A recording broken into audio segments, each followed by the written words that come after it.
ওনাকে যে এটা বুঝতেই হবে, আমি যা করেছি মুখার্জি বাড়ির ভালোর জন্য করেছি, দীপু বাবুর ভালোর জন্য করেছি। সেই মুহূর্তে আমার মাথায় যা এসেছে আমি সেটাই করেছি। আর আপনি তো দীপু বাবুর মা, আমার থেকে বেশি ওনার ভালো মন্দর কথা তো আপনি বুঝবেন।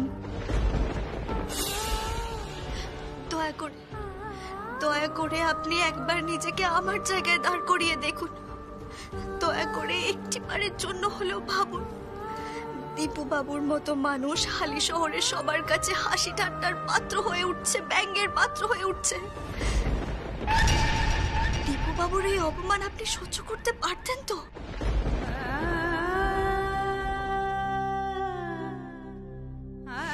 আরে দূর, শোন তো দিদি, এসব নাটকের কথা শুনে না সময় নষ্ট করিস না, কোনো লাভ নেই। চল চল চল চল এখান থেকে, চল তো।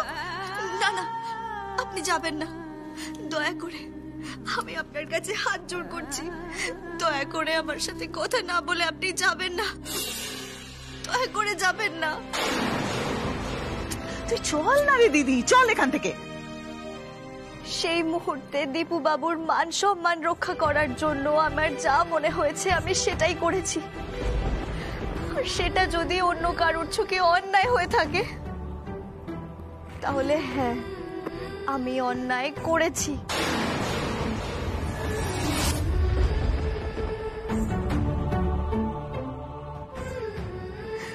এই মুখার্জি বাড়ির সম্মান রক্ষা করার জন্য আমি বউ সেজে চলে এসেছি। সেটা যদি আমার দোষ হয়, আমি দোষ করেছি। নেকা, মুখার্জি বাড়ির মান সম্মানের কথা তোমাকে কে ভাবতে বলেছে? হ্যাঁ, তোমাকে কে ভাবতে বলেছে? নাকি প্রথম দিন থেকেই দিদির শ্বশুর বাড়িকে নিজের শ্বশুর বাড়ি বলে ভাবতে শুরু করেছিলে, তাই না?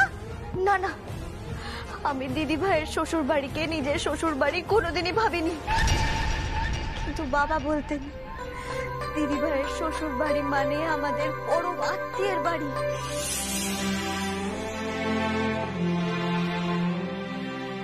আর তাই তো আমি আপনাদের বাড়িটাকে নিজের পরম আত্মীয়ের বাড়ি ভাবতে শুরু করি। আর আমার পরম আত্মীয়রা অপমানিত হবে, অসম্মানিত হবে, এটা আমি কিছুতেই মেনে নিতে পারি না, কিছুতেই না। আর এই কারণেই, শুধুমাত্র সেই কারণে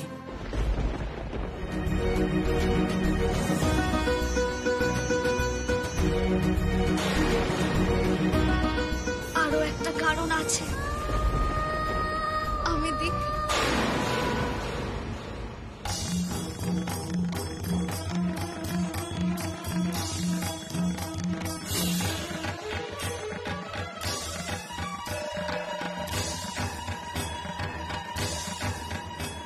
না, আছে আছে, আসল কারণ হচ্ছে বড়লোক বাড়ির বউ হওয়া, ভালো থাকা, ভালো পড়া, ভালো খাওয়া। আমরা সবাই সবটা বুঝতে পারছি,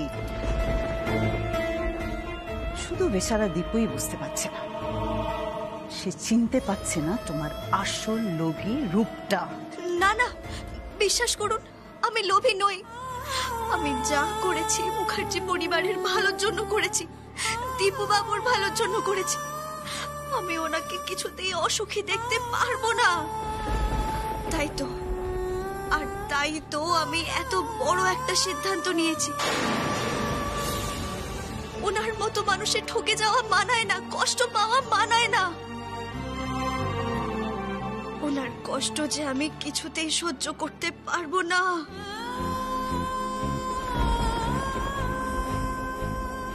দীপু বাবুর মতো ভালো মানুষকে নিয়ে সবাই হাসাহাসি করবে, ঠাট্টা করবে, বিয়ের আসর থেকে বউ পালিয়ে গেছে এই সমস্ত কথা বলে অপমান করবে।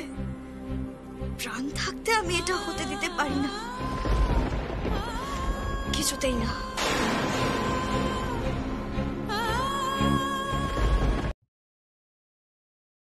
বলছিলাম যে মা মা কি বললো? না না, আমার মা নিশ্চয়ই আপনাকে খুব বকাবকি করেছে। এই জন্য আমি আপনাকে যেতে না করেছিলাম মায়ের কাছে, এই জন্য আমি বারণ করেছিলাম। আপনি তো শুনবেন না, আপনি তো আমার কোনো কথাই শুনবেন না। এই অপু, এই রে, আমরা তোমাকে নাম ধরে ডেকে ফেললাম। এখন তো আর তোমাকে নাম ধরে ডাকা যাবে না, ছোট বৌদি ভাই বলতে হবে, তাই না? এটা কিন্তু প্র্যাকটিস করতে হবে। করো, প্র্যাকটিস করলেই হয়ে যাবে। তবে কি বলো তো, সবার সামনে তুমি আমায় যা খুশি বলে ডেকো, আড়ালে কিন্তু অপু বলেই ডাকবে, বুঝেছো? এটা কিন্তু তুমি দারুণ বলেছো। বর্ষা, ও বর্ষা, এ কি, আমি তোমাকে দীপু আর অপুকে ডাকতে পাঠালাম আর তুমি এখানে এসে গল্প জুড়ে দিয়েছো? শোনো না, মা জানতে পারলে কিন্তু ভীষণ রাগ করবে। মা কিন্তু বারবার বলে দিয়েছে যে অপু আর দীপু যেন এক্ষুনি গাড়িতে উঠে বসে, না হলে যে হালেশ্বর ফিরতে অনেক দেরি হয়ে যাবে গো। কি বললে তুমি বড় বৌদি? মা অপুকে গাড়িতে উঠে বসতে বলেছে? হ্যাঁ রে বাবা, হ্যাঁ, জেঠিমণি এসব কথা বলেছে। কি বলছো কি তোমরা? এসব কথা কখন হলো? তুমি জানো, সুপর্ণা তো বাড়ি যাওয়ার জন্য রওনাও দিয়ে দিয়েছে, ওই যে বরণের জোগাড়জান্তি করার জন্য। কিন্তু এসব কথা কখন হলো? মা কি করে রাজি হলো? ওই তো অপু যখন মায়ের সাথে কি কথা বললো তারপরেই হয়েছে গো। সত্যি? হ্যাঁ। বাবা, মানে আমি একটা ব্যাপার কিছুতেই বুঝতে পারছি না, আমার মা আমার কথায় রাজি হলো না। আপনি কি এমন বললেন যে মা রাজি হয়ে গেল? বলুন তো আমাকে শুনি। না না, আমি এক্ষুনি জানতে চাই আমার মাকে আপনি কি বলেছেন যে মা রাজি হয়ে গেল আপনার কথায়? কেন বলবো আপনাকে? এই সমস্ত সিক্রেট না সবাইকে বলতে নেই। না না, বলতে হবে আপনাকে। আমার মা আমার কথায় রাজি হলো না, আপনার কথায় রাজি হয়ে গেল। বলুন কি বলেছেন, বলুন বলুন বলুন। বাবা রে, কি হিংসুটে রে বাবা। হ্যাঁ হ্যাঁ হ্যাঁ, আমি হিংসুটে। আমার মার ক্ষেত্রে আমি হিংসুটে। কি বলেছেন বলুন বলুন। বলবোই না। ভালোই ভালোই বলে দিন। হ্যাঁ না, আমি কিছুতেই বলবো না। বলুন বলছি। না। কি মেয়ে গো বড় বৌদি? কি মে? কি মে? কি মে? আমি বলুন কি মে? বলুন না কি বলেছেন, শুনতে চাইছি তো আমি। বলবো না আমি। আরে বলুন না। শুনুন, এই সমস্ত বুদ্ধি না সবার মাথায় ঢোকে না, অনেকের মাথা তো আবার মোটা হয়। কি বললো? আপনি আমাকে মাথা মোটা বললেন? যা বাবা, ঠাকুর ঘরে কে? আমি তো কলা খাইনি। শুনুন, এবার তাড়াতাড়ি চলুন দেখি, অনেক কষ্টে আন্টি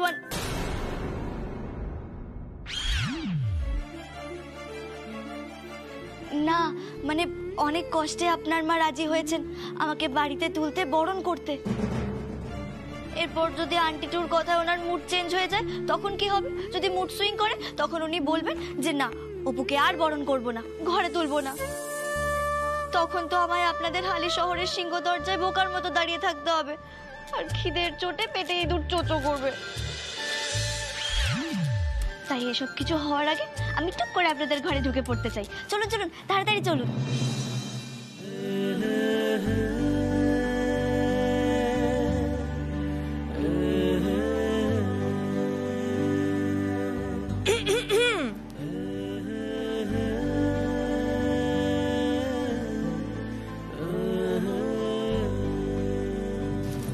এই যে বলছি কি, অনেক তো দেরি হলো, এবার কি যাওয়া যেতে পারে? দীপু, হ্যাঁ বলো। এবার কি যাওয়া যেতে পারে? হ্যাঁ যাওয়া তো যেতেই পারে, চলো। আচ্ছা যাই। চলো চলো অপু, বর্ষা, চলো, এসো এসো।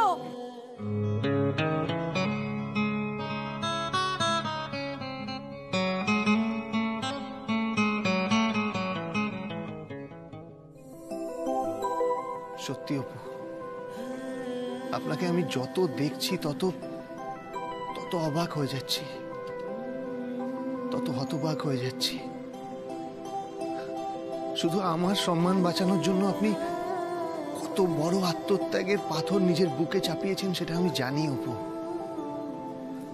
নিজের সমস্ত স্বপ্নকে দূরে সরিয়ে দিয়েও শুধুমাত্র অন্যরা যাতে খুশি থাকে তাই এত খুনসুটি করছেন, এত হই হই করছেন, এত দস্যিপানা করছেন। এগুলো দেখে আপনার প্রতি সম্মান আরো বেড়ে যাচ্ছে অপু। আপনার প্রতি আমার মুগ্ধতা আরো বেড়ে যাচ্ছে। সত্যি অপু, এটা বোধহয় শুধু আপনার জন্যই সম্ভব। এটা শুধু আপনিই করতে পারেন অপু, শুধু আপনি।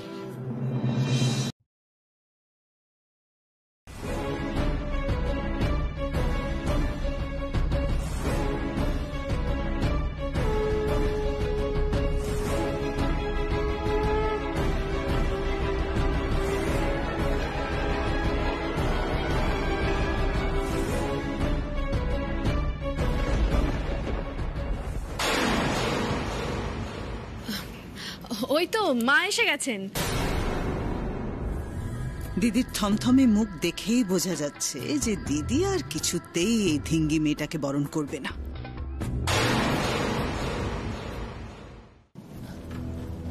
মা মা বলছিলাম কি, এমন করবেন না মা, দয়া করে মাথাটা একটু ঠান্ডা করুন। দেখুন আমি এখনো বরণ ডালা নিয়ে দাঁড়িয়ে আছি, আপনি অপুকে বরণ করুন মা। ও মা এরকম করো না মা, বাবা কিন্তু শুনলে খুব কষ্ট পাবে। হ্যাঁ, তোর বাবাই তো শুধু কষ্ট পায়, আর কষ্ট পাস তোরা। আমি তো কষ্ট পাই না, আমি তো পাথর, আমি পাষাণ, আমি কষ্ট পাবো কেন? বড় বৌমা, বরণ ডালটা দাও, আর এটা নাও, গিয়ে নতুন বউকে গিয়ে পরিয়ে দাও।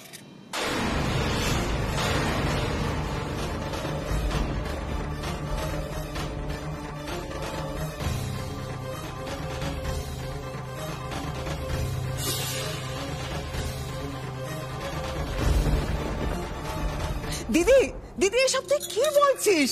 তুই তুই গয়নাগুলো এই মেয়েটাকে দিয়ে দিবি? মা আপনি এটা কি করছেন? ওই উটকো মেয়েটাকে গয়না দিচ্ছেন কেন? আপনি কিন্তু এটা কিছুতেই করতে পারেন না।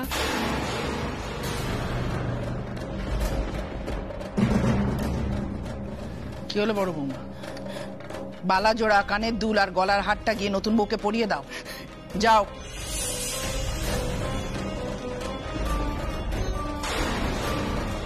হ্যাঁ মা, আমি নিজে হাতে অপুকে এগুলো পরিয়ে দিচ্ছি, আপনিও আসুন মা।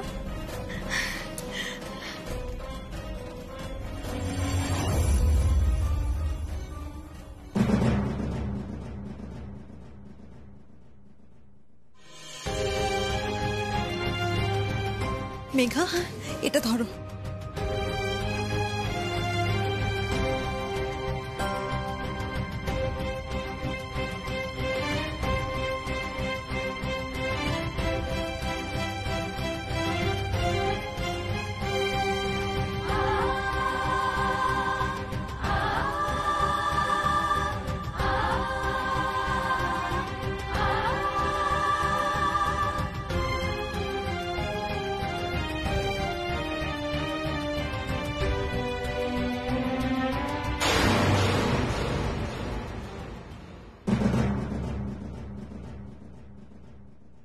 দিদি আমি তো ভাবতে পারছি না তুই ওই ওই মেয়েটার জন্য গয়না আনতে ঘরে গেছিলি। উফ, তুই ওই তুই ওই গয়না দিচ্ছিস? কি করব বল, আমি তো আর গয়নাহীন ভাবে ওকে ঘরে ঢুকিয়ে সংসারের অমঙ্গল ডেকে আনতে পারি না। অমঙ্গল তো লেগেই রয়েছে, তার তো আর শেষ নেই। তাই বলে এতগুলো টাকার গয়না তুমি এই মেয়েটাকে এমনি এমনি দিয়ে দেবে? এসব না করলে তোর বাবা বলবে আমি এই পরিবারের মান সম্মানের তোয়াক্কাই করি না। হয়তো বলেই বসবে যে এই পরিবারের মান সম্মানের তোয়াক্কা করে এই সোনারগঞ্জের অপু।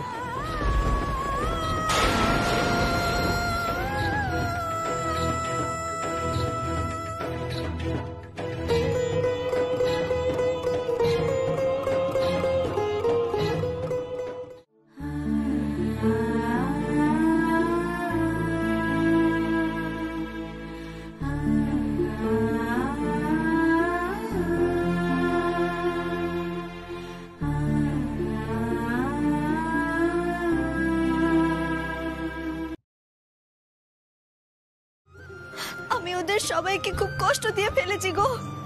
সে তো কষ্ট পেয়েছি, কিন্তু আমি কি করতাম বর্ষা? দীপু বাবুর অপমান দেখা আমার পক্ষে সম্ভব ছিল না। চুপ করে বসে থাকতে পারতাম না, আমি কিছুতেই না। আমি আবার ঝামেলায় জড়িয়ে পড়লাম।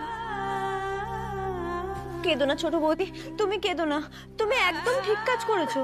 তুমি সাহসিকতার পরিচয় দিয়েছো। তোমার জায়গায় যদি আমরা থাকতাম, আমরাও হয়তো এত সাহসিকতার পরিচয় দিতে পারতাম না। তুমি তুমি আমাদের পরিবারের জন্য, আমার ছোটদা ভাইয়ের জন্য যা কিছু করেছো, তার জন্য চিরজীবন আমরা তোমার কাছে কৃতজ্ঞ থাকবো।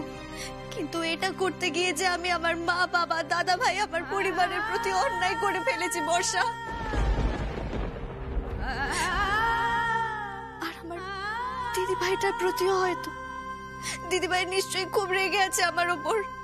ধর, সেই যে বৌদির মতো ভালো মানুষ কারো উপর বেশিক্ষণ রেগে থাকতে পারে বলো? আর আমার মা, বাবা, দাদা ভাই, ওরা তো খুব রেগে আছে, আর সারা জীবন রেগে থাকবে আমি জানি। ওদের কথা খুব মনে পড়ছে তাই না? হ্যাঁ, ওরা ঠিক মতো বাড়ি ফিরেছে কিনা আমি সেটুকু পর্যন্ত জানতে পারিনি। এতক্ষণে হয়তো ওনারা বাড়ি পৌঁছে গেছেন। তুমি এক কাজ করো, তুমি না কাল সকালে একটা ফোন করে নিও। তুমি দাঁড়াও, আমি তোমার জন্য কিছু খাবার নিয়ে আসছি। হ্যাঁ, ছোট বৌদি বলছি, আজকে যদিও তোমার কাল রাত্রি না বাসর রাত, তবুও বলছি তুমি না আজকে বেশি ছোটদা ভাইয়ের সাথে কথা বলার চেষ্টা করো না। মাসিমণি আবার এটা নিয়ে কি ঝামেলা শুরু করে দেবে কে জানে। তুমি দাঁড়াও, আমি আসছি। সরি মা, সরি বাবা, আমায় পারলে ক্ষমা করে দিও। আমি দীপু বাবু আর তার পরিবারের কথা ভাবতে গিয়ে তোমাদের কথা ভাবতে পারিনি। আমি একটা ফোন করি। ফোন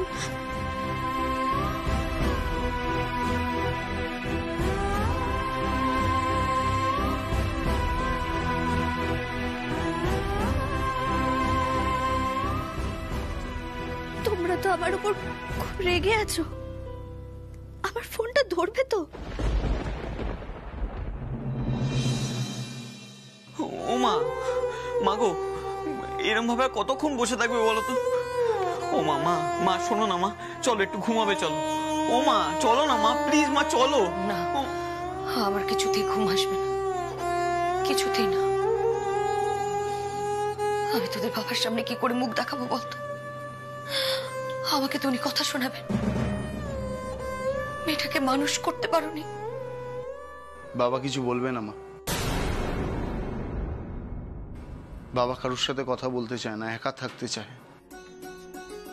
এইটা বলে আমার মুখের ওপর দরজাটা বন্ধ করে দিল। ডাকলি না কেন? উনি যদি কিছু করে ফেলেন, অসুস্থ হয়ে পড়েন, তাহলে কি হবে বলতো? মা বাবাকে এখন একা থাকতে দাও। এমনিতেই বাবা এত অপমানিত হয়েছে ওখানে, মানে কিছু করা যাচ্ছিল না, দেখা যাচ্ছিল না। আমি জানতাম আমার মন কুটাক ছিল, আমার মন কুটাক ছিল। তোরা বা বিয়েটা হতে দিলি কেন? আটকাতে পারলি না? আমি তো ওখানে অসুস্থ হয়ে পড়েছিলাম, আমাকে অন্তত ডাকতে পারতিস। আমি কিছুতেই বিয়েটা হতে দিতাম না, কিছুতেই না। রূপটা যে এতটা বেয়াক্কেলে হবে আমি কখনো ভাবতে পারিনি। একবারও আমাদের কথা ভাবলো না। মা তুমি বিশ্বাস করো, তখন আমাদের কারুর মাথা ঠিক ছিল না মা, বিশ্বাস করো। দাদা, অপু ফোন করেছে। খবরদার, খবরদার ওর ফোন ধরবি না, কেউ ওর সাথে কথা বলবি না, কেউ না। আমাদের মান সম্মান ডুবিয়ে এখন ফোন করা হচ্ছে।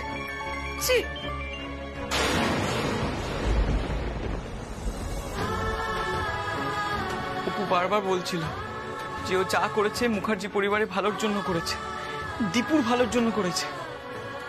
হ্যাঁ, ওর কাছে দীপু মুখার্জি বাড়ি বড় হয়ে গেল না, আমরা তো কেউ না। অন্তত আমাদের কথা না ভাবতো, ও দিদির কথা অন্তত ভাবতে পারতো। ওকে কি অপমান সহ্য করতে হবে বলতো? ওকে তো কেউ ছেড়ে কথা বলবে না। আমার মেয়েটার এখন কি হবে? সারাক্ষণ শুধু একই কথা বলে গেল। ওর দীপু বাবুর নাকি অপমান হবে, ওর দীপু বাবু নাকি সবার কাছে হাসির পাত্র হবে, কত কিছু বলে গেল। যত সব।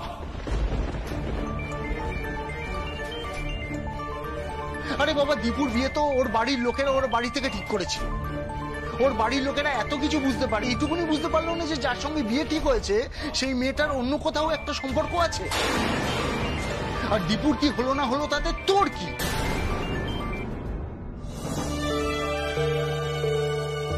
ফোনটা একবারও ধরলো না, এতটা রাগ না। একবার অন্তত তো কথা বলতেই হবে, আমি সাথী পাবো না।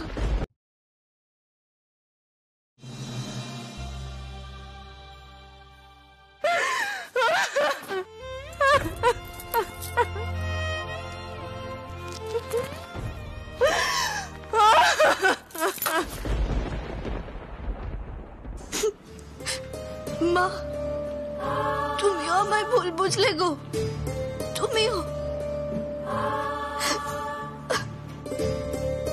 অপু,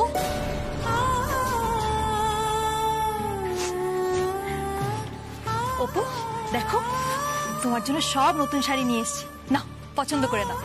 এইগুলো সব বিয়ে উপলক্ষে কেনা হয়েছিল। হ্যাঁ গো, কিন্তু এই সব শাড়ি যে অপুর ভাগ্যে ছিল। নাও বোন, পছন্দ করে নাও।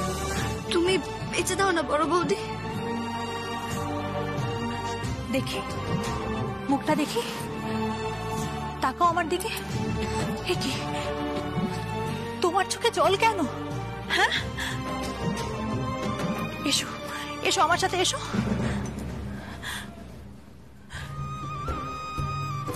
তাকাও আমার দিকে অপু, তাকাও বলছি। কি হয়েছে বোন, বলো।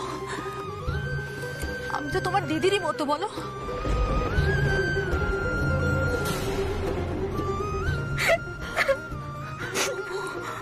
কি হয়েছে বোন, কি হয়েছে? তুমি এত কাঁদছো কেন? কি হয়েছে বোন? কিছু হয়নি বড় বৌদি, ঠিক আছে আমি। আচ্ছা বেশ, তুমি যদি ঠিক থাকো তাহলে পর দেখো, এই শাড়িগুলো দেখো, পছন্দ করো আর যাও গিয়ে পরে এসো লক্ষ্মীকে। দাঁড়াও, কিছু বলবি দিদি ভাই? তুই এই নতুন শাড়িটা কোত্থেকে পেলি অপু? বড় বৌদি দিল। বর্দি ভাই, বলছি তুমি যে ওকে ওই শাড়িটা পরতে দিয়েছো, একবার মায়ের অনুমতি নিয়েছো তো? মায়ের অনুমতি? কই না তো। বলছি বর্দি ভাই, একবার মায়ের অনুমতি নিয়ে নিলেই পারতে, জানো তো। একবার জিজ্ঞেস করতে পারতে, তুমি যে ওকে শাড়িগুলো পরতে দিলে, মা যদি পরে আবার রাগারাগি করেন। আমি এত কিছু তো ভাবিনি গো। ঠিক আছে, শাড়িগুলো আমাকে দাও, আমি আন্টি মানের সাথে গিয়ে কথা বলবো। আমি বললে উনি রাগ করবেন না। চুপ, একদম বেশি বাড়াবাড়ি করবি না তুই। একদম চুপ করে থাকবি, একটা কথা বলবি না। মায়ের অনুমতি ছাড়া তুই কোনো কাজ করবি না। প্রয়োজনে পোশাকও বদলাবি না।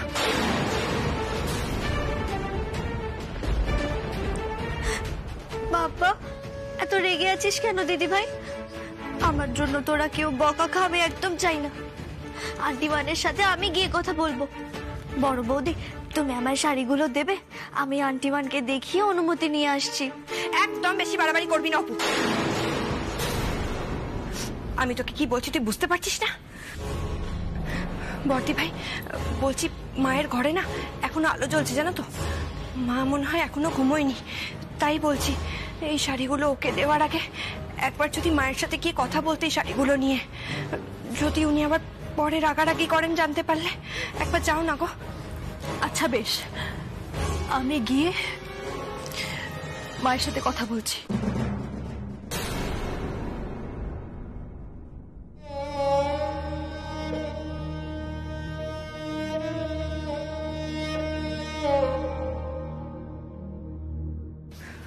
বর্ষা, খুশি, যাও তোমরাও যাও, গিয়ে ঘুমিয়ে পড়ো।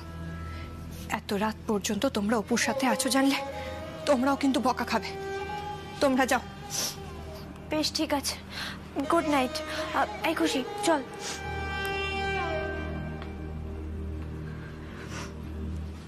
দিদি ভাই চুপ, আমাকে ধরবি না তুই, একদম ছুবি না তুই। আমি তোর সাথে কোনো রকম কোনো কথা বলতে চাই না। দোহাই তো, দোহাই, এবার আমাকে রেহাই দে, রেহাই দে তুই আমায়। আমি আর পারছি না রে অপু, আমি আর পারছি না। দিদি ভাই শোন না।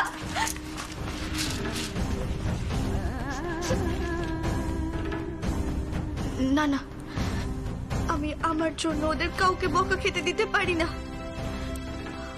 আমাকে এগুলো নিয়ে দীপু বাবুর সাথে একবার কথা বলতে হবে, একবার।